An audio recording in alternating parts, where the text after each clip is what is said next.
പ്രത്യാശാസ്ത്രങ്ങളുടെയും മുകളിൽ ഇതിന് സ്വാധീനം ഉണ്ടാക്കി കൊടുക്കാൻ വേണ്ടി തന്നെയാണ് അള്ളാഹു നബിയെ അയച്ചത്. ആ സ്വാധീനത്തിലേക്ക് പരിശുദ്ധമായ ദീൻ വളർന്നുകൊണ്ടിരിക്കുമ്പോൾ സ്വാഭാവികമായും ഉണ്ടാകാനിടയുള്ള ഒരു വലിയ യാഥാർത്ഥ്യത്തിലേക്ക് അള്ളാഹു വിരൽ ചൂണ്ടുകയാണ്. വലൗ കരിഹൽ മുശ്രിക്കൂൻ. അങ്ങനെ ഒരു വളർച്ച ഈ ലോകത്തുള്ള മറ്റു പ്രത്യയശാസ്ത്രങ്ങളുടെ മുകളിൽ ഇതിന് കൈവരിക്കാൻ പോകുന്ന ഒരു മേധാവിത്വം വരുമ്പോൾ അതിനെ ലോകത്തുള്ള ബഹുദൈവ ആരാധക ശക്തികളെല്ലാം കൂടി ചേർന്ന് എതിർക്കും. അവർക്കത് അലോസരം ഉണ്ടാക്കും. പക്ഷെ ആ അലോസരങ്ങൾ എത്രയുണ്ടായാലും ആ അലോസരങ്ങളുടെ എല്ലാം നടുവിൽ അള്ളാഹു ഈ പരിശുദ്ധ ദീനിനെ വല്ലാഹു മുത്തിമ്മു നൂരിഹി പൂർത്തിയാക്കുക തന്നെ ചെയ്യും. എന്ന് പറഞ്ഞാൽ ആനുകൂല്യങ്ങളുടെ അനുകൂലാവസ്ഥകളുടെ നടുവിലല്ല അള്ളാഹുവിൻ്റെ ദീൻ വളരുന്നതെന്നർത്ഥം. അനുകൂലാവസ്ഥകളുടെ നടുവിലല്ല അള്ളാഹുവിൻ്റെ ദീൻ വളരുന്നത് എന്നാണ് അള്ളാഹു സൂചിപ്പിക്കുന്നത്. കാര്യങ്ങളെല്ലാം അനുകൂലമായി വരുമ്പോൾ ഞാനും ഇസ്ലാമിക പ്രവർത്തനങ്ങളുടെ ഒപ്പം ഉണ്ടായിക്കോളാമെന്നും പറഞ്ഞ് അനുകൂലമായ അവസരത്തിന് വേണ്ടി ഊഴം കാത്തു നിൽക്കുന്ന ധാരാളം പേര് ലോകത്തുണ്ട്. പക്ഷേ ഒഴിഞ്ഞിട്ട് കടലിൽ ഇറങ്ങാനാവില്ലെന്നതുപോലെ പ്രിയപ്പെട്ട കൂട്ടുകാരെ, അള്ളാഹുവിൻ്റെ ദീനി ലോകത്ത് വിഭാവനം ചെയ്യുന്ന പരിശുദ്ധമായ അള്ളാഹുവിൻ്റെ നിത്യദർശനം അത് ഈ ലോകത്ത് വച്ചു പിടിപ്പിക്കാൻ ആർക്കെങ്കിലും ആഗ്രഹമുണ്ടെങ്കിൽ ഈ സമര പോരാട്ടത്തിൻ്റെ ഭൂമിയിൽ ഈ ശക്തമായ സംഘർഷങ്ങളുടെ നടുവിൽ തന്നെയാണ് നാം ഇറങ്ങിത്തിരിക്കേണ്ടത്. വല്ലാഹു മുത്തിമ്മു നൂരിഹി വലൗ കരിഹൽ മുശ്രിക്കൂൻ. ശത്രുക്കൾ എത്രമാത്രം അലോസരപ്പെട്ടാലും അതിനിടയിൽ തന്നെ അള്ളാഹു ഈ ദീനിനെ ലോകത്തിൻ്റെ മുകളിൽ പൂർത്തിയാക്കും. ഇന്ന് നമുക്ക് എല്ലാവർക്കും അറിയാവുന്ന ഒരു യാഥാർത്ഥ്യമുണ്ട്. ലോകത്ത് ഐക്യരാഷ്ട്രസഭയുടെ ആസ്ഥാന മന്ദിരത്തിലായാലും അതുപോലെ തന്നെ യുണൈറ്റഡ് സ്റ്റേറ്റ്സ് ഓഫ് അമേരിക്കയുടെ ആസ്ഥാനമായ വൈറ്റ് ഹൗസിലായാലും അതുപോലെ തന്നെ ഇസ്രയേലിൻ്റെ ആസ്ഥാനമായ ടെല്ലവീവിലായാലും ഇന്ത്യ രാജ്യത്തിൻ്റെ തലസ്ഥാന നഗരിയായ ഇന്ദ്രപ്രസ്ഥത്തിലായാലും ലോകത്ത് എവിടെയും രാപ്പകൽ ഭേദമില്ലാതെ വർത്തമാനം പറയുന്ന ചർച്ച ചെയ്യുന്ന ഒരേ ഒരു സംവിധാനം ഇസ്ലാമാണ്. അത് അനുകൂലിച്ചാകാം പ്രതികൂലിച്ചാകാം. അനുകൂലിച്ചല്ല അധികവും പ്രതികൂലിച്ചാണെന്നുള്ളതാണ് സത്യം. വലൗ കരിഹൽ മുശ്രിക്കൂൻ. മുശ്രിക്കുകളുടെ എല്ലാ എതിർപ്പിൻ്റെയും വെറുപ്പിൻ്റെയും നടുവിലാണ് അള്ളാഹു ഇതിനെ പൂർത്തിയാക്കാൻ പോകുന്നത്. അള്ളാഹു ഒരു വട്ടമല്ല ഇത് പറഞ്ഞത്. വലൗ കരിഹൽ കാഫിറൂൻ. സത്യനിഷേധികളുടെ എതിർപ്പിൻ്റെ ഇടയിലൂടെയാണ് അള്ളാഹു അവൻ്റെ ഈ ദീനിനെ വളർത്തിക്കൊണ്ടിരിക്കുന്നത്. അടുത്ത കാലത്ത് വന്ന പഠനങ്ങളൊക്കെ ലോകത്തിൻ്റെ മുമ്പിൽ തെളിയിച്ച ഒരു സത്യമുണ്ട്. ലോകത്ത് ഏറ്റവും വേഗത്തിൽ കാറ്റുവേഗത്തിൽ വളർന്നുകൊണ്ടിരിക്കുന്ന മതം ഇസ്ലാമാണത്രേ. എങ്ങനെയാണ് ഇസ്ലാം വളരുന്നത്? അമേരിക്കയിലെ പ്യൂ റിസർച്ച് സെൻറ്റർ വെളിപ്പെടുത്തിയ അവരുടെ ഒരു പഠന വിവരം നമ്മളെല്ലാവരും വായിച്ചതാണ്. അതിലവർ പറയുന്നത് എന്താ നമുക്കെല്ലാവർക്കും അറിയാം. 2040 ലോകത്തെ ഏറ്റവും വലിയ മതമായി ഇസ്ലാം മാറാൻ പോവുകയാണ്. നമ്മുടെ കേരളത്തിൽ അത് ഒരുപാട് ചർച്ച ചെയ്തതാണ്. കേരളത്തിൻ്റെ പഴയ മന്ത്രിയായിരുന്നു നമ്മുടെ ജി സുധാകരൻ അവറുകൾ ജനം ടി വിക്ക് മുമ്പിൽ പോയിരുന്നിട്ട് ഇത് പറഞ്ഞപ്പോഴാണ് നമ്മൾ ശ്രദ്ധിച്ചത്. അങ്ങനെ പറഞ്ഞോന്ന്. അപ്പോൾ നമ്മൾ സെർച്ച് ചെയ്ത് നോക്കിയപ്പോഴും അങ്ങനെ പറഞ്ഞിട്ടുണ്ട്. പ്യൂ റിസർച്ച് സെൻറ്ററിൻ്റെ പഠനം അങ്ങനെ സൂചിപ്പിക്കുന്നുണ്ട്. അപ്പോൾ ലോകത്തേക്ക് വലിയ മതമായിക്കൊണ്ടിരിക്കുന്നത് എല്ലാ ആനുകൂല്യങ്ങളുടെയും നടുവിലെന്നല്ല. അമേരിക്ക ലോകം നിയന്ത്രിക്കുന്ന സൈനിക ശക്തിയായ അമേരിക്കയെ എതിർക്കുമ്പോൾ, അവരുടെ മസ്തിഷ്കത്തെ ബ്രെയിൻ വാഷ് ചെയ്യുന്ന ഇസ്രയേൽ എതിർക്കുമ്പോൾ, അവരോട് കൈകോർത്ത് നിന്നുകൊണ്ട് എല്ലാ ഒത്താശകളും ചെയ്തുകൊണ്ട് ലോകത്തെ ഏറ്റവും വലിയ ജനസംഖ്യയായ ഇന്ത്യ രാജ്യത്തിൻ്റെ അധികാര കേന്ദ്രങ്ങളും അതിനെ എതിർക്കുമ്പോൾ, അറബി നാടുകളിൽ പോലുമുള്ള ഭരണകർത്താക്കൾക്ക് ഇസ്ലാമിനോട് ആഭിമുഖ്യം തെല്ലുമില്ല എന്ന് നാം പരിതപിക്കുന്നതിനിടയിലാണ് ഈ വളർച്ച. ആരുടെയും ഭൗതികമായ പിന്തുണയുടെ ബലത്തിലല്ല ഈ വളർച്ച. വല്ലാഹു മുത്തിമ്മു നൂരിഹി വലൗ കരിഹൽ മുശ്രിക്കൂൻ വലൗ കരിഹൽ കാഫിറൂൻ എന്നെന്തിനാണ് അവിടെ അള്ളാഹു ചേർത്ത് പറഞ്ഞത്? ഇവരുടെ എതിർപ്പുകളുടെ നടുവിൽ വളർത്തുന്ന ദീനാണ് അള്ളാഹുവിൻ്റെ ദീൻ. സഹോദരങ്ങളെ, അള്ളാഹു താല മൂസ നബിയെ വളർത്തിയത് ഫിർഔനിൻ്റെ കൊടിയ എറുപ്പിൻ്റെ നടുവിലാണെന്ന് മാത്രമല്ല നമുക്കറിയാവുന്നത്. തൻ്റെ അധികാരത്തിന്, തൻ്റെ സിംഹാസനത്തിന് ഇളക്കം തെറ്റിക്കുമെന്ന് ആരോ പറഞ്ഞു കൊടുത്തതിൻ്റെ പേരിൽ നാട്ടിൽ പിറവി കൊള്ളാൻ പോകുന്ന മുഴുവൻ ആൺ സന്താനങ്ങളെയും അറുകൊല ചെയ്ത യുദബ്ബിഹു അബ്നാഅഹും, ആൺകുട്ടികളെ മുഴുവൻ അറുകൊല ചെയ്യാൻ അയാൾക്ക് പ്രേരണയായി തീർന്നത് തൻ്റെ അധികാരത്തിന് ക്ഷതം വരുത്തുമെന്ന് വിചാരിച്ചിട്ടാണ്. ജനസംഖ്യ കുറയ്ക്കണം, കുഞ്ഞുങ്ങളെ കൊല്ലണമെന്നൊക്കെ നമ്മുടെ ജനസംഖ്യ കൂടുന്നു എന്നും പറഞ്ഞ് ഇവിടെ ഇപ്പോൾ അലമുറ വീഴുന്നുണ്ട്. അധികാരത്തിന് ജനസംഖ്യ ഭീഷണിയാകുമെന്ന് വിചാരിച്ചിട്ട് അള്ളാഹു സുബ്ഹാനഹു വ തആല ഫിർഔൻ അറിയാത്ത ഏതെങ്കിലും അജ്ഞാതമായ ഒരു കോണിൽ കൊണ്ടുപോയി മൂസ നബിയെ വളർത്തുകയായിരുന്നു തീർച്ചയായിട്ടും സൗകര്യം. അള്ളാഹുവിൻ്റെ ഈ പരിപാടി അതല്ല. വലൗ കരിഹൽ മുശ്രിക്കൂൻ. എതിർക്കുന്നവൻ്റെ നെഞ്ചത്തിരുത്തി വളർത്തുക എന്നുള്ളതാണ്. എതിർക്കുന്നവൻ്റെ നെഞ്ചത്തിരുത്തി തന്നെ അവൻ്റെ താടി പിടിച്ച് വലിച്ചുകൊണ്ട് വേണം മൂസ നബി വളരാനെന്ന് അള്ളാഹു തീരുമാനിച്ചതാണ് പരിശുദ്ധ ഖുർആൻ നമ്മെ പഠിപ്പിക്കുന്ന ചരിത്രം. ഞാനിത് പറയുന്നത് എന്തിനെന്ന് ചോദിച്ചാൽ, നാം ജീവിച്ചു വരുന്ന ഒരു കാലഘട്ടം പരിശുദ്ധ ഇസ്ലാമിൻ്റെ സാധ്യതകളെ സംബന്ധിച്ചുള്ള ആശങ്കകളാൽ മറ്റു പലതിൻ്റെയും പ്രചാരകന്മാരും പ്രബോധകന്മാരുമായി മാറാൻ നമുക്ക് അല്ലാഹു നൽകിയിരിക്കുന്ന കഴിവുകളെ, സിദ്ധിവിശേഷങ്ങളെ, വാചാലതയെ, നമ്മുടെ ബൗദ്ധികമായ നമ്മുടെ ശേഷിയെ എല്ലാം നമ്മൾ ഇന്ന് ഒരുപാട് പ്രത്യയശാസ്ത്രങ്ങളുടെ വളർച്ചയ്ക്ക് വേണ്ടിയിട്ട് അതിനെല്ലാം നമ്മൾ അതിനു വേണ്ടിയിട്ട് വിട്ടുകൊടുക്കുന്നവരാണ് നമ്മൾ ഓരോരുത്തരും. നീ ആരാണ് എന്നെൻ്റെ മുമ്പിലിരിക്കുന്ന നമ്മുടെ കൂട്ടുകാരോട് ചോദിച്ചാൽ, അല്ലെങ്കിൽ എന്നോട് തന്നെ നമ്മൾ ഓരോരുത്തരോടും ചോദിച്ചാൽ നീ ആരാന്ന് ചോദിച്ചാൽ നമുക്ക് പറയാൻ ഏറ്റവും ഇഷ്ടം ഞാൻ കോൺഗ്രസ്സുകാരനാണെന്നാണ്. കോൺഗ്രസിൻ്റെ ആശയത്തിൻ്റെ പ്രചാരകനാകുക എന്ന് പറഞ്ഞാൽ അതിനോടൊരു ഇമേജലോട് ചോദിക്കുമ്പോൾ അവർ പറയുന്നത് ഞാൻ കമ്മ്യൂണിസ്റ്റുകാരനാണെന്നാണ്, അല്ലേ? വേറെ ചിലരോട് ചോദിക്കുമ്പോൾ ഞാൻ ലീഗുകാരനാണെന്നാണ് പറയുന്നത്. ഒന്നും പറയേണ്ടെന്നല്ലോട്ടോ ഞാൻ പറയുന്നത്. ഏതെങ്കിലും ഒരാൾ നീ ആരാന്ന് ചോദിച്ചാൽ ഞാനൊരു ഇസ്ലാമിസ്റ്റാണ്, ഞാനൊരു ഇസ്ലാമിൻ്റെ ദാഇയാണ് എന്ന് ആരെങ്കിലും പറയാറുണ്ടോ? തീർച്ചയായിട്ടും ആളുകളോട് അഭിമാനബോധം അവൻ്റെ അന്തരംഗത്തെ ഇസ്ലാമിൻ്റെ പേരിൽ അടക്കി ഭരിക്കുന്നുണ്ടെങ്കിൽ അവൻ ആദ്യം പറയുന്നത് എന്താ? ഞാനൊരു ഇസ്ലാമിസ്റ്റാണ്, ഇസ്ലാമിൻ്റെ ഒരു പ്രബോധകനാണെന്നല്ലേ, ഞാനൊരു മെമ്പറാണെന്നല്ലേ. ഒരാളെങ്കിലും പറയോ? ഒരാളെങ്കിലും പറയാറുണ്ടോ? എന്തുകൊണ്ട് നമുക്കത് പറയാനാവുന്നില്ല? നമ്മുടെ പറയലിന് വേണ്ടി അല്ലാഹു തആല കാത്തിരിക്കുകയില്ല എന്ന് നമ്മൾ ഓർത്തുകൊള്ളണം. വമൻ അഹ്സനു ഖൗലൻ മിമ്മൻ ദആ ഇലല്ലാഹി വഅമില സാലിഹാ വഖാല ഇന്നനീ മിനൽ മുസ്ലിമീൻ. അല്ലാഹു പറഞ്ഞു, വമൻ അഹ്സനു ഖൗലൻ മിമ്മൻ ദആ ഇലല്ലാഹ്. അല്ലാഹുവിലേക്ക് ആളെ വിളിക്കുന്നതിൽ നല്ല വർത്താനം പറയുന്ന ലോകത്താരാ? പലതിലേക്കും വിളിക്കുക. നമ്മൾ ഇസ്ലാമിക സമൂഹം ലോകത്തേറ്റവും കൂടുതൽ ധിഷണ വൈഭവം കൊണ്ട് ഫാക്കൽറ്റികൾ കണ്ട് അനുഗ്രഹിക്കപ്പെട്ട ഈ ലോകത്തെ ഏറ്റവും വലിയ ജനതയാണ് ഇസ്ലാമിക സമൂഹം. അവർ തൊട്ടതെല്ലാം പൊന്നാക്കുന്നവരാണ്. എവിടെയാണോ അവർ കൈവച്ചത് ആ മേഖലയെല്ലാം അവർക്ക് സ്വന്തമാവുകയാണ്.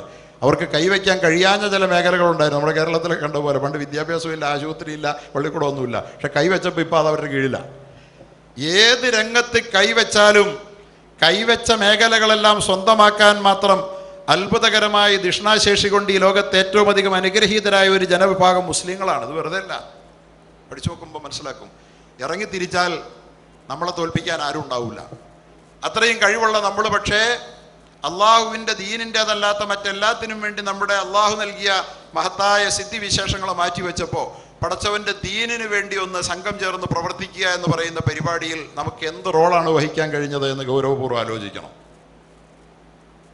ഖാല ഇന്നനീ മിനൽ മുസ്ലിമീൻ. ഞാൻ മുസ്ലിങ്ങളുടെ കൂട്ടത്തിൽപ്പെട്ട ആളാണ് എന്ന് പറയുന്നതിനേക്കാൾ നല്ല വർത്താനം പറയുന്ന ആരാന്നാണല്ലോ ചോദിക്കുന്നത്. പക്ഷെ ആരും അത് മാത്രം പറയല. പരസ്യമായിട്ടൊരു ബസ്സിൽ കയറിയാൽ അസ്സലാമു അലൈക്കും പോലും പറയല. കാരണം ഞാൻ മുസ്ലിമാണെന്ന് ഞാൻ അറിഞ്ഞു പോയാലോ എന്ന് വിചാരിച്ചിട്ട്. എങ്ങനെ എൻ്റെ ഇസ്ലാമിക് ഐഡൻറ്റിറ്റി ഒളിച്ചു വയ്ക്കാമെന്നുള്ളതാണ്. എറണാകുളത്തിൽ കഴിഞ്ഞ കാലത്ത് കേരളത്തിലെ ശ്രദ്ധേയരായ മുസ്ലിം ബുദ്ധിജീവികളുടെ ഒരു യോഗം ചേർന്നു. അതിൽ വിനീതനും ക്ഷണിക്കപ്പെട്ടു. അപ്പോൾ അവിടെ വന്ന പ്രധാനപ്പെട്ട ബുദ്ധിജീവികൾ ചിലരുന്നയിച്ചത് ഇസ്ലാമിൻ്റെ നിലനിൽപ്പ് ഇന്ത്യ രാജ്യത്ത് സാധ്യമാകണമെങ്കിൽ നമ്മുടെ ഈ പരസ്യമായ ഇസ്ലാമിക ഈ ചിഹ്നങ്ങളൊക്കെ നമ്മൾ മറച്ചു വെച്ച് ഐഡൻറ്റിറ്റിയൊക്കെ ഒന്ന് ഹൈഡ് ചെയ്ത് മുന്നോട്ട് പോകണമെങ്കിൽ വളർച്ച കിട്ടുകയുള്ളെന്നാണ്. എനിക്ക് പിന്നെ അവരോട് അതിനോട് പ്രതികരിക്കേണ്ടി വന്നു, മറുപടി പറയേണ്ടി വന്നു. സഹോദരങ്ങൾ, ഇത്തരത്തിലുള്ള വികലമായ ചിന്തകളിലൂടെ ഇസ്ലാമിക സ്വത്വബോധത്തെ, അഭിമാനബോധത്തെ അവഗണിച്ചുകൊണ്ട് നമ്മൾ ഓരോരുത്തരും വളർച്ച ആയുധം കൊണ്ടാണ്, സൈനിക ശക്തി കൊണ്ടാണ്, പണം കൊണ്ടാണെന്ന് വ്രതാധരിച്ചിട്ട് നമ്മൾ മുന്നോട്ട് പോകുമ്പോൾ ഇതിനിടയിൽ ഈ പരിശുദ്ധ ദീൻ പണത്തെ മറികടന്നുകൊണ്ട്, അധികാരത്തെ മറികടന്നുകൊണ്ട്, സൈനിക ശക്തിയെ വളർന്നുകൊണ്ട് ജനമനസ്സുകളിൽ ഇടം പിടിക്കുന്ന കാഴ്ചയെ നമ്മൾ പോലും കാണാതെ പോവുകയാണ്, ശത്രു കാണുകയാണ്. സഹോദരങ്ങളെ, അള്ളാഹുവിൻ്റെ ഈ പരിശുദ്ധമായ ദീൻ ഞാൻ നേരത്തെ പറഞ്ഞതുപോലെ ഒരാളിലൂടെ മാത്രം ഒരിക്കലും നടക്കില്ല. അങ്ങനെ നടത്താൻ തീരുമാനിച്ച ഒരേ ഒരു വ്യക്തി മുഹമ്മദ് മുസ്തഫ സല്ലല്ലാഹു അലൈഹി വസല്ലം തന്നെയുള്ളൂ. ഹുവല്ലദീ അർസല റസൂലഹു ബിൽ ഹുദാ. റസൂലിലൂടെ മാത്രം, ഒരു വ്യക്തിയിലൂടെ എന്ന് പറയാൻ റസൂല് മാത്രമേ ഉള്ളൂ. പിന്നെ എല്ലാം ഓരോരുത്തരും വ്യത്യസ്തമായ കഴിവുകൾ കൊണ്ട് അനുഗ്രഹീതരാണ്, ഓരോ മേഖലകളാണ്. പരിശുദ്ധമായ ഖുർആനാണ്, പക്ഷേ ഖുർആനിന് തഫ്സീർ എഴുതുന്നവർ ഒരു വിഭാഗം, അതുപോലെ തന്നെ പുണ്യ റസൂൽ സല്ലല്ലാഹു അലൈഹി വസല്ലമയുടെ ഹദീസുകൾക്ക് തഹദീസ് പറയുന്നവർ, അതിന് വ്യാഖ്യാനം എഴുതുന്നവർ വേറൊരു വിഭാഗം, അതുപോലെ തന്നെ ഫുഖഹാക്കൾ, മദ്ഹബിൻ്റെ ഇമാമങ്ങൾ വേറെ വിഭാഗം. ഇങ്ങനെ ഇവരെല്ലാവരും കൂടിച്ചേർന്ന് ഒരുമിച്ച് പ്രവർത്തിച്ചതിൻ്റെ ആകത്തുകയാണ് നാം ഇന്ന് ലോകത്ത് കാണുന്ന ഇസ്ലാം. അതുകൊണ്ട് സംഘടിതമായ പ്രവർത്തനങ്ങളാണ് യഥാർത്ഥത്തിൽ ലോകത്ത് ഇസ്ലാമിനെ വളർത്തുന്നത്. ഈ മഹത്തായ ത്യാഗപ്രവർത്തനങ്ങൾ, മഹാന്മാരായ സഹാബാക്കൾ നമ്മൾക്ക് കൈമാറി തന്ന പരിശുദ്ധമായ ദീനിനു വേണ്ടിയുള്ള പ്രവർത്തനങ്ങളിൽ നിന്ന് ഒരു കാലത്തും പരിശുദ്ധ ഇസ്ലാമിൻ്റെ അൽ ഉലമാ വറസത്തുൽ അംബിയ, പണ്ഡിതന്മാർ പ്രവാചകന്മാരുടെ പിന്മുറക്കാരാണ്. അവിടുത്തെ പ്രതിനിധീകരിക്കുന്നത് പിന്നെ നബി സല്ലല്ലാഹു അലൈഹി വസല്ലമയെ പണ്ഡിതന്മാരാണ്. ഇന്നഹും യുവരിസു ദീനാറും വലാ ദിർഹമ. പക്ഷെ അവർ നമ്മുടെ മുമ്പിലേക്ക് മാറ്റി വയ്ക്കാൻ അവരുടെ കയ്യിൽ ദീനാറും ദിർഹമോ ഒന്നും കാണൂല. മുസ്ലിയാക്കന്മാർക്ക് കുറവുള്ളത് പൈസയ്ക്കാണ്.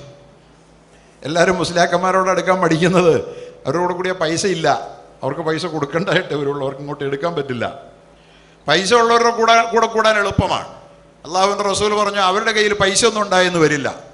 വലാക്കിൻ വറസുൽ ഇൽം, പക്ഷെ അവർ നിങ്ങൾക്ക് അള്ളാഹുവിൻ്റെ റസൂൽ പഠിപ്പിച്ച മഹത്തായ വിജ്ഞാനം കൈമാറിത്തരും. അവർ നിങ്ങൾക്കത് പറഞ്ഞു തന്നുകൊണ്ടിരിക്കും. അങ്ങനെ ഈ ലോകത്ത് നന്മ നിലനിൽക്കും, ധാർമ്മികത നിലനിൽക്കും, സദാചാരം നിലനിൽക്കും, സർവ്വതം നിലനിൽക്കും. ഇന്ന് ഈ ലോകത്ത് നന്മയായി കാണപ്പെടുന്നത് മുഴുവൻ ഈ പരിശുദ്ധ ദീനിലൂടെ ഉണ്ടായതാണ്. എല്ലാം അത് ഞാനൊന്നും വിശദീകരിച്ച് പറഞ്ഞുകൊണ്ടിരിക്കുന്നില്ല. ലോകം മുഴുവൻ കള്ളു കുടിക്കുക. ഇന്ന് കള്ളു കുടിക്കാതിരിക്കുന്നത് ഇസ്ലാം ഉള്ളത് കൊണ്ട് മാത്രം. ഇസ്ലാമും കൂടെ ഇല്ലെങ്കിൽ മുഴുവൻ ലോകം കള്ളു കുടിക്കും. വേണ്ടെന്ന് പറയാൻ ആരുമില്ല. മുഴുവൻ പേരും കള്ളു കുടിക്കാത്തതിന് കാരണം മുസ്ലിമീങ്ങൾ കുറച്ചെവിടെയെങ്കിലും ഒരുമിച്ച് താമസിക്കുന്നുണ്ടെങ്കിൽ പരസ്യമായിട്ട് കള്ളു കുടിക്കുന്ന ആളുകൾ അവിടെ ഉണ്ടാവില്ല. ബാക്കി എല്ലായിടത്തും പരസ്യമായിട്ടാണ് കള്ളുകൂടി. വ്യഭിചാരം ഈ ലോകത്ത് ഇന്ന് സാർവത്രികമാകാത്തതിന് കാരണം ലോകത്ത് ഇസ്ലാം ഉള്ളതാണ്. മുസ്ലിമീങ്ങൾ ഇല്ലാത്തടത്തെല്ലാം പരസ്യ വ്യഭിചാരമാണ്. എവിടെയെങ്കിലും മുസ്ലിമീങ്ങൾ കുറച്ച് താമസിക്കുന്നുണ്ടെങ്കിൽ കേരളം പോലെ ഇവിടെ പരസ്യമായ വ്യഭിചാരങ്ങൾ നടക്കൂല, രഹസ്യത്തിലേ വിചാരിക്കുള്ളൂ. പ്രിയപ്പെട്ട സഹോദരങ്ങളെ, സ്വവർഗരതി ഈ ലോകത്ത് ധാർമ്മികതയെ, ധർമ്മസംഹിതയെ, കുടുംബ ബന്ധങ്ങളെ, ലോകത്തിൻ്റെ സ്വസ്തിക്ക്, സമാധാനത്തിന് പടച്ചതമ്പുരാൻ നൽകിയ ഇണപ്പൊരുത്തത്തിലൂടെ കെട്ടിപ്പടുക്കപ്പെടുന്ന കുടുംബ ബന്ധങ്ങളെ അട്ടിമറിക്കുന്ന വ്യഭിചാരവും സ്വവർഗരതിയും ലോക സംസ്കാരത്തിൻ്റെ മുഖമുദ്രയാക്കാൻ വേണ്ടി ലോകത്തിൻ്റെ അധികാര കേന്ദ്രങ്ങൾ ശ്രമിക്കുമ്പോൾ അതിനെതിരിൽ ചെറുത്ത് നിൽക്കുന്ന ഒരാശയ സംഹിത ലോകത്തിൻ്റെ മുമ്പിൽ വയ്ക്കുന്നത് മുസ്ലിമീങ്ങൾ മാത്രമാണ്. ഇസ്ലാം ഉള്ളിടത്ത് മാത്രമേ അത് ഇല്ലാത്തുള്ളൂ. ഇന്ന് ലോകത്ത് നാം ഇന്ന് ജീവിക്കുന്ന സമാധാനത്തിൻ്റെ, സ്വസ്ഥതയുടെ, സന്തോഷത്തിൻ്റെ നിദാനമായി വർത്തിക്കുന്ന എല്ലാ നന്മകളും ഇന്ന് ലോകത്ത് നിലനിൽക്കുന്ന ഇസ്ലാം ഉള്ളതുകൊണ്ടാണ്. ഇസ്ലാം ഒന്ന് മാറിക്കൊടുക്കട്ടെ, ഇസ്ലാം ഒന്ന് വഴിമാറി കൊടുക്കട്ടെ. ഇതെല്ലാം ലോകത്ത് ഒരാൾ പോലും ഒഴിയാതെ ഏറ്റെടുക്കും. അത് ഏറ്റെടുക്കാൻ തയ്യാറാകാത്തത് കൊണ്ടാണ് കള്ളു കുടിക്കരുതേ എന്ന് പറയുന്നവൻ തീവ്രവാദി, വ്യഭിചരിക്കരുതേ എന്ന് പറയുന്നവൻ തീവ്രവാദി. അതുപോലെ തന്നെ ലെസ്ബിയനിസം, അതുപോലെ ഇപ്പോഴത്തെ പുതിയ സാധനങ്ങളൊക്കെ ഉണ്ടല്ലോ, LGBTQ എന്നൊക്കെ പറഞ്ഞുകൊണ്ട് ലോകം മുഴുവൻ വ്യാപിപ്പിക്കാൻ വേണ്ടി ശ്രമിക്കുന്ന. നമ്മൾ കണ്ടല്ലോ, ഖത്തറിൻ്റെ ലോകകപ്പ് നടന്നപ്പോൾ മുസ്ലിം രാഷ്ട്രത്തിലാണ്. അവിടെയും വേണം പോലും LGBTQ, ലെസ്ബിയനുകൾക്ക്, ഗേയ്സിന്, അതായത് സ്വവർഗരതിക്കാരായ ആണുങ്ങൾക്കും പെണ്ണുങ്ങൾക്കും സ്വൈരവിഹാരത്തിന് അവസരം കൊടുക്കണമെന്ന് പറഞ്ഞപ്പോൾ അത് ഇവിടെ നടക്കില്ല, അത് അവിടെ വെച്ചേച്ച് വന്നാൽ മതി എന്ന് പറഞ്ഞ ഒറ്റ കാരണം കൊണ്ട് ആ ഖത്തർ എന്ന് പറയുന്ന കൊച്ചു രാഷ്ട്രത്തെ കഴുത്തിഞ്ഞരിച്ചു കൊല്ലാൻ ആഗോള ശക്തികൾ മുഴുവൻ ഒന്നിച്ച് ശ്രമിച്ചത് നിങ്ങൾ കണ്ടില്ലേ? അത്ര വലിയ സമ്മർദ്ദമാണ് ഈ സാധനം ലോകത്ത് വ്യാപിപ്പിക്കാൻ അവർ നടത്തിക്കൊണ്ടിരിക്കുന്നത്. ഇസ്ലാം മാത്രമാണ് അവർക്ക് മുമ്പിലുള്ള ഒരേ ഒരു വിലങ്ങുതടി. ഇസ്ലാം മാത്രമാണ് വിലങ്ങ്. അള്ളാഹുവിൻ്റെ ഈ ദീൻ, നമ്മുടെ മക്കളൊക്കെ ഈ വഴികേടിൽ പെട്ടുപോകാതിരിക്കാൻ കാരണം അള്ളാഹുവിൻ്റെ ഈ ദീൻ അല്ലാതെ വല്ലതുമുണ്ടോ? നമ്മുടെ നാടുകൾ ഈ മഹാതിന്മകളിൽ നിന്നൊരളവ് വരെയെങ്കിലും സുരക്ഷിതമായി നിൽക്കുന്നതിന് കാരണം അള്ളാഹുവിൻ്റെ പരിശുദ്ധമായ ദീനും ആ ദീൻ നമുക്ക് പറഞ്ഞു തരുന്ന ഈ പാവപ്പെട്ട പണം കൈവശമില്ലാത്ത ഉലമാക്കളുമല്ലാതെ വേറെ ആരെങ്കിലുമാണോ? പലരും പറയും മുസ്ലിയാക്കന്മാരൊക്കെ മോശക്കാരാണ്. ഞാൻ നിഷേധിക്കുന്നില്ല, പല മുസ്ലിയാക്കന്മാരും മോശക്കാരായിരിക്കും, അല്ലെ, എല്ലാവരിലും കുറച്ച് മോശമൊക്കെ ഉണ്ടായെന്ന് വരും. പക്ഷെ ഇന്ന് വരെ ലോകത്തിൻ്റെ ധർമ്മസംഹിത അടിസ്ഥാനമായ ലോകത്തിൻ്റെ ധാർമ്മികത നിലനിൽക്കുന്നതിന് കാരണമായ മഹത്തായ ഏതെങ്കിലും ഒരു സത്യത്തിൽ ഒരു അലിമ വിട്ടുവീഴ്ച ചെയ്തിട്ടുണ്ടോ? പലിശ ഹലാലാണെന്ന് പറഞ്ഞ ഒരൊറ്റ മുസ്ലിയാരുണ്ടോ? ലോകത്തെല്ലാവർക്കും ഹലാലാണ്. വ്യഭിചാരം ഹലാലാന്ന് പറഞ്ഞ ഒരൊറ്റ മുസ്ലിയാരുണ്ടോ? കള്ളുകുടി ഹലാലെന്ന് പറഞ്ഞ ഒരൊറ്റ മുസ്ലിയാരുണ്ടോ? സ്വവർഗരതി ഹലാലെന്ന് പറഞ്ഞ ഒരൊറ്റ മുസ്ലിയാരുണ്ടോ? പക്ഷെ ഏതെങ്കിലും ഒരു മതത്തിൻ്റെ ഏതെങ്കിലും ഒരു ആചാര്യന്മാർ ഇത് ഹറാമാണെന്ന് ഇപ്പോൾ പറയുമോ? ഒരാളെ കൊണ്ട് പറയിക്കാവോ? എല്ലാവരും ഞാൻ യേശു പറഞ്ഞു കഴിഞ്ഞു. ഇതൊക്കെ വേണ്ട എന്ന് പറയാൻ മാത്രമെങ്കിലും ഇന്ന് ഈ ഉലമാക്കളാണുള്ളത്. അതുകൊണ്ട് അൽ ഉലമാ വറസത്തുൽ അംബിയ. നിങ്ങളോട് എൻ്റെ മുമ്പിലിരിക്കുന്ന എൻ്റെ പ്രിയപ്പെട്ട സഹോദരങ്ങളോടുള്ള സ്നേഹം എനിക്ക് അതുകൂടിയാണ്. അള്ളാഹുവിൻ്റെ ദീൻ ഈ ലോകത്ത് പ്രചാരണം ചെയ്യാൻ ശ്രമിക്കുന്ന സാധുക്കളായ ഉലമാക്കളോട് അവരുടെ മറ്റ് ഭൗതികമായ വലിപ്പമോ വൈശിഷ്ട്യമോ ഒന്നും കണ്ടുകൊണ്ടല്ല, നിങ്ങൾ അള്ളാഹുവിനെ സ്നേഹിച്ചുകൊണ്ട്, നന്മയെ സ്നേഹിച്ചുകൊണ്ട്, ധർമ്മത്തെ സ്നേഹിച്ചുകൊണ്ട്, സദാചാരത്തെ സ്നേഹിച്ചുകൊണ്ട് നിങ്ങൾ അവരോട് ഒപ്പം ചേരാനും അവരെ സഹായിക്കാനും സഹകരിക്കാനും കാണിക്കുന്ന ഈ സന്നദ്ധത, ഇത് ലോകത്തിൻ്റെ നിലനിൽപ്പിന് കാരണമായ ഒരു വലിയ ദീനീ സേവന പ്രവർത്തനമാണ്. അള്ളാഹു നമുക്കൊക്കെ നന്മകളിൽ കൈകോർത്ത് പ്രവർത്തിക്കാൻ തൗഫീഖ് തരുമാറാകട്ടെ. പ്രിയപ്പെട്ട സഹോദരങ്ങളെ, ജമിയ്യത്തുൽ ഉലമാ ഹിന്ദ് എന്ന് പറയുന്ന ഈ പണ്ഡിത സംഘടന, ഇതൊരു പണ്ഡിത സംഘടനയാണ്. ഈ പണ്ഡിത സംഘടനയ്ക്ക് ഇന്ത്യയിൽ എന്തുണ്ട് പ്രാധാന്യം, പ്രസക്തി എന്ന് സ്വാഭാവികമായിട്ട് നമുക്ക് നമ്മുടെ മനസ്സിൽ ചോദ്യം ഉയർന്നേക്കാം. നമ്മൾ മനസ്സിലാക്കേണ്ടത്, ഇന്ന് ഇന്ത്യയുള്ളത്, ഇന്നിപ്പോൾ നമ്മുടെ ജീവിക്കുന്ന രാജ്യത്തെക്കുറിച്ച് നമ്മൾ പറയുന്നത് എന്താ? ഇന്ത്യ എന്നല്ലേ? നമ്മൾ ഈ കാണുന്ന ഇന്ത്യ ഉണ്ടായത് ജമിയത്തുൽ ഉലമായ ഹിന്ദു കൂടെ ഉള്ളതുകൊണ്ടാണ്. ഹിന്ദു കൂടി ഉള്ളതുകൊണ്ടെന്നല്ല, സത്യത്തിൽ ജമിയത്തുൽ ഉലമായ ഹിന്ദു ഉള്ളത് കൊണ്ട് തന്നെയാണെന്ന് പറയാം. കാരണം എന്താ? ഇന്ത്യ രാജ്യത്ത് ബ്രിട്ടീഷുകാർക്കെതിരിലെന്നല്ല, ഈ രാജ്യം കണത്തേക്ക് കടന്നു വന്ന ഒരു വൈദേശിക ശക്തികൾക്കെതിരിലും പോരാടാനും രാജ്യം വിട്ടുപോകണം, ഞങ്ങളെ അടിമകളാക്കരുതെന്ന് പറയാനും ഇന്ത്യയിലെ മുസ്ലിമീങ്ങളല്ലാത്ത ഒരു ജനതയ്ക്കും ഒരു കാലത്തും താല്പര്യമില്ല. കാരണം അടിമത്വം അവരുടെ ജന്മാവകാശമാണെന്ന് വിശ്വസിക്കുന്നവരവർ.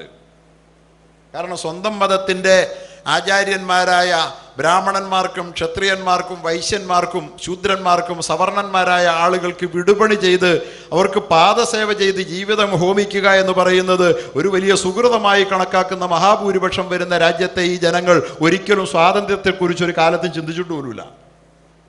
അവർക്കെന്ത് സ്വാതന്ത്ര്യം?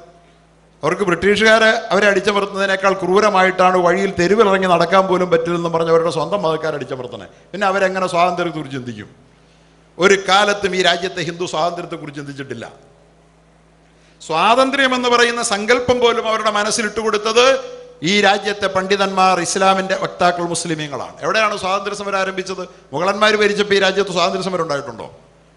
ഒരാൾ പോലും മുഗൾ രാജ്യം ഇന്ത്യ മുസ്ലിമീങ്ങൾ ഭരിക്കുമ്പോൾ ക്വിറ്റ് ഇന്ത്യ പറഞ്ഞിട്ടില്ല, പുറത്തു പോടാന്ന് പറഞ്ഞിട്ടില്ല. അവർ ഈ രാജ്യത്തെ ജനങ്ങളോട് ഒത്തുചേർന്ന്, ഭരണകർത്താക്കളോട് ഒത്തുചേർന്ന് പ്രവർത്തിക്കുക ചെയ്തത്. ആരുമില്ല. അവിടുത്തെ സവർണന്മാരില്ല, ബ്രാഹ്മണന്മാരില്ല. ബ്രാഹ്മണന്മാരെല്ലാം എല്ലാ ഭരണാധികാരികളുടെ, അക്ബറിൻ്റെയും ജഹാംഗീറിൻ്റെയും ഒക്കെ കൊട്ടാരത്തിൽ വിടുപണിക്കാരായി മന്ത്രിമാരായി സേവനം ചെയ്യായിരുന്നു. അവർക്കെന്ത് സ്വാതന്ത്ര്യം?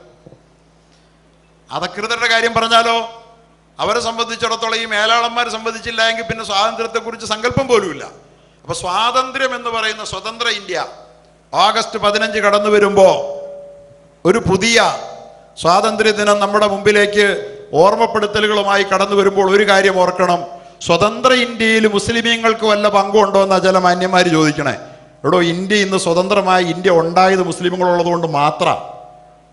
ബ്രിട്ടീഷുകാരുടെ നിഷ്ഠൂരമായ അടിച്ചമർത്തലുകൾക്കെതിരിൽ ഈ രാജ്യത്തിൻ്റെ മണ്ണിൻ്റെ മക്കളെ തമ്മിൽ ഭിന്നിപ്പിച്ചുകൊണ്ട് ഡിവൈഡ് ആൻഡ് റൂൾ എന്ന ഭരണതന്ത്രത്തിലൂടെ, ഡിവൈഡ് ആൻഡ് റൂൾ എന്ന് പറഞ്ഞാൽ എന്താ? പാഠപുസ്തകത്തിലാണ് ഞാൻ ആ ഭാഗം പഠിച്ചത്, ഖുർആനിലും ഹദീസിലും ഒന്നും അല്ല. ഭിന്നിപ്പിച്ച് ഭരിക്കുക. ആരെയാണ് ഭിന്നിപ്പിക്കുന്നത്?